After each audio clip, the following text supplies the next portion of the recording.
हंसी वापस मिल गई। एक था हमदमपुर, वो हमेशा हंसी खुशी से आबाद रहता था। वहाँ लोग खुले दिल के थे, जी भर हंसते और ठहाके लगाते। हमदमपुर के राजा रतालूमल भी बड़े हंसोड़ थे, हमेशा खुद हंसते और औरों को भी हंसाते। हंसते समय उनकी ठोड़ी तक लटकी लंबी लंबी मूछें भी हिलने लगती। इससे दरबारियों का और भी मनोरंजन होता था।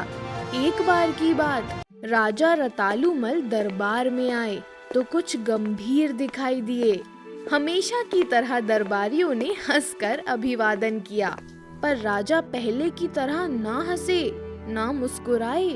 दरबार का काम चलता रहा। उस दिन किसी बड़ी समस्या पर विचार होना था।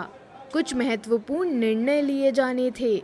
शाम के समय काम पूरा हुआ तो राजा रतालूमल ने पूछा, आप सभी ने खासी मेहनत की, अब आपकी कोई इच्छा हो तो बताइए। इस पर सब चुप। मगर तभी धुन का धुन्ना उठ खड़ा हुआ। वो हमदमपुर का सबसे मस्त मौला दरबारी था। बोला, हाँ महाराज, मेरी एक इच्छा है।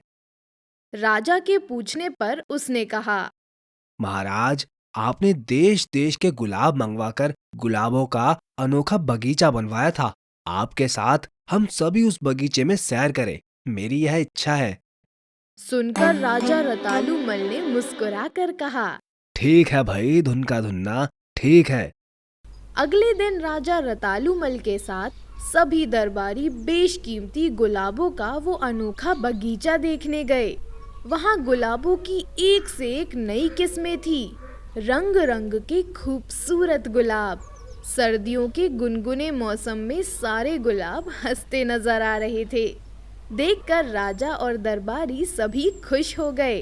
धुन का धुन्ना बोला, महाराज, सर्दियों के इस गुलाब उत्सव की शोभा तो तब होगी जब दरबारियों में से हर कोई कुछ न कुछ गाकर सुनाए। शुरुआत मैं करता हूँ। और धुन का धुन्ना ने खुद अपनी बनाई एक हास्य कविता, हल्लू हाला कुर्ता जिनका ढीला ढाला, गाकर सुना दी। राजा रतालूमल समेत सब खूब हंसे और दरबारियों ने भी अपने अपने अंदाज में कार्यक्रम पेश किए। पुरोहित जी ने एक पेटू राम की हास्य कथा सुनाई। सब हंसते हंसते लोटपोट हो गए। खुद राजा रतालूमल इतने रंग में आए कि उन्होंने बचपन में दादी माँ से सुनी एक मजेदार कविता मोटी चाची मायके गई सुना दी। शाम ढलने पर सभी चलने लगे तो राजा रतालूमल ने मुस्कुराते हुए कहा, आज बहुत आनंद आया। गुलाबों की हंसी के साथ रहकर लगता है हमें भी अपनी हंसी वापस मिल गई। धुन का धुन्ना हंसा, बोला, महाराज, इसलिए तो मैंने गुलाब वाटिका में घूमने की इच्छा प्रकट की थी। मेरी उस इच्छा में आपकी इच्छा भी थी। कल आप दरबार में आए तो आपके चेहरे पर हमेशा रहने वाली हंसी नहीं थी। तभी मुझे लगा रोज के कामों की ऊब को खत्म करने के लिए जरा गुलाबों के बीच जाया जाए। आखिर आपकी यह हंसी ही तो हमारे हमदमपुर की जान है। इसी कारण से तो दूर दूर से लोग हमारे इस खुशहाल राज्य की एक झलक देखने के लिए आते हैं। यह हंसी ही छिन गई तो। सुनकर राजा ने हंसते हुए कहा,